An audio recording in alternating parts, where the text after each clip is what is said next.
Engithi lekhaya ukuthi uzoveza umsebenzi wami esengiwenzile from 2012 ngihlanganisa so isikhathi ukuthi ngibuzise abantu bezwe ukuthi ngiphuthini.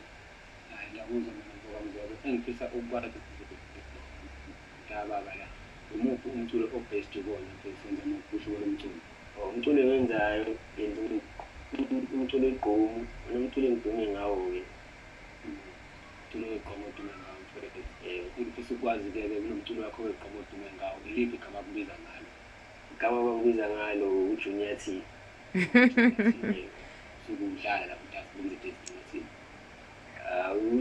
uJunior T umuntu ophefoma kuma-gigs wena nje tadume ngayo ileyo kadume kakhulu. Ezo-ke Junior T ngifisa ukwazi-ke kanini mfethu umsebenzi wakho wenzayo njengamanje?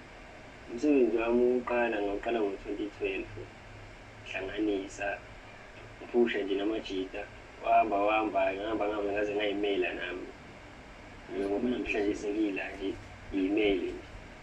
Unezinto zakho zizona? Yebo, anginezinto zami nesitudiyo sami nje sithi mina. Kodwa kuyaphusheka isitudiyo? Yebo, kuyaphusheka nje kakhulu. Kungcono. Engifisa ukwazi-ke lana-ke kuleli khono lakho onalo ilaphi la ufisa ukuzibona ukhona? Kuleli khono lami enginalo nami ngiyayifisa ukuyibona yilapha phezulu sebenza nabo nje abaculi abadumile qhubeke nje ngipushe sibambisane ngifike nje nami la ngifisa ukuya khona njengoba ngiphushe nje kanzima. Umuphi umculi owabukela kuyena owakugqugquzela wazwa wayibona ula ukhona namhlanje ubani nje wakwenza wayithanda le nto?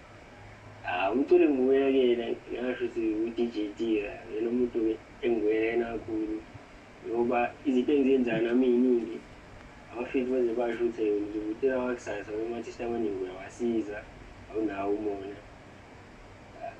Ya kodwa uqinisile Junior T umona phela uyisanda kumele umsize omunye umuntu uze nawe ube phambili ngelinye ilanga. Engifisa ukwazi-ke Junior T uphelile unyaka odlule sawuqala unyaka omusha mfethu athini amaplani onawo nje kulo nyaka mfethu? Kulo nyaka amaplani khona amasingili azophuma amapiyano igqomu 3-step ama-music video azoshuthwa ama-event azokwenziwa kuningi nje kakhulu esisebenza phuzu kwakho kulo nyaka lo siza nokusha futhi kodwa Ngihamba ngomunye ushuni manje.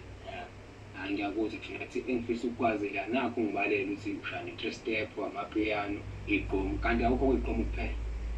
Ngikho kwigqomu kuphela la unginga khona nje ubhithi ngangena nje ngenza into yami ngidume ngayo. Manje ngifisa ukwazi la mhlaba mase kuthiwa uyaphumelela Junior T yini ongafisa ukuyishintsha ngomculo wakho nje emphakathini wangakini ngoba abanye i-youth idla idakamizwa abanye bacula ekhambeni zikafaro wena yini ongayishintsha? Into engayishintsha nje emphakathini endaweni yangasekhaya ngingavula amathuba nje ukuthi ngithole ukuthi umuntu iliphi ithalente analo simsize kulona wona mhlawumbe ngizobe senginawo amandla ukuthi ngenze lokho yona into engingafisa ukuthi basize ngayo kakhulu. Okay ngiyakuzwa mfethu kufanele usize abanye abantu mfethu bazoba utho nabo ngelinye ilanga kodwa engizokusho kuthiwa coca-cola prevents poor performance bafethu ukufihla kwengqama ayisheshe ngoba igwalo na-chocolate sathi shwi edolo gogo ele benza igame bafethu ade bile amanzi ngakho-ke ngithi aqum bathana.